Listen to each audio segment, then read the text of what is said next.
Bonjour, je m'appelle Jonathan et je viens de Liège. Je travaille pour UNICEF Palestine et je vais régulièrement dans la bande de Gaza. Il n'y a pas beaucoup d'internationaux, il n'y a pas beaucoup de Belges qui peuvent aller dans la bande de Gaza aujourd'hui. Et donc, moi, je suis ici pour parler de la situation des enfants là-bas.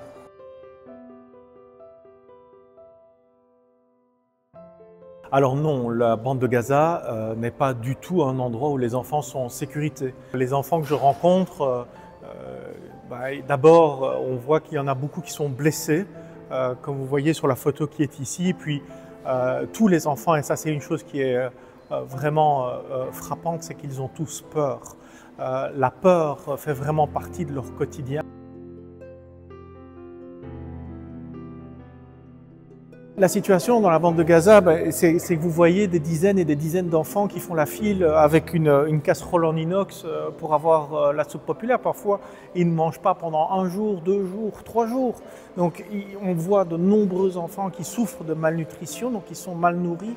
On en a traité, l'UNICEF en a traité 13 000 pendant le mois d'août. Et donc, ça continue évidemment. 13 000, c'est énorme. Ce sont des enfants qui ont terriblement faim, ce sont des enfants qui sont amaigris. Et donc ce qu'il faut vraiment pour eux, c'est que l'aide humanitaire et les colis de traitement puissent rentrer beaucoup plus à l'échelle.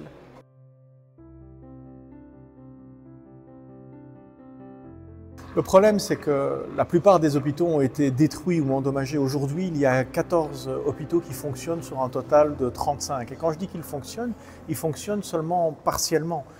Ils ont souvent des manques de lits, des manques de chambres. Ils ont aussi du manque de médicaments ou de matériel médical. Et donc, on voit souvent, quand vous allez dans un hôpital à Gaza aujourd'hui, vous voyez des enfants qui attendent à même le sol dans les corridors. Souvent, on traite les enfants qui ont les plus graves maladies ou qui ont les plus graves blessures, et puis les autres doivent attendre. Donc c'est évidemment une situation qui est très difficile parce que tous les enfants devraient pouvoir avoir accès à des soins médicaux qui leur permettent de guérir quand ils sont malades.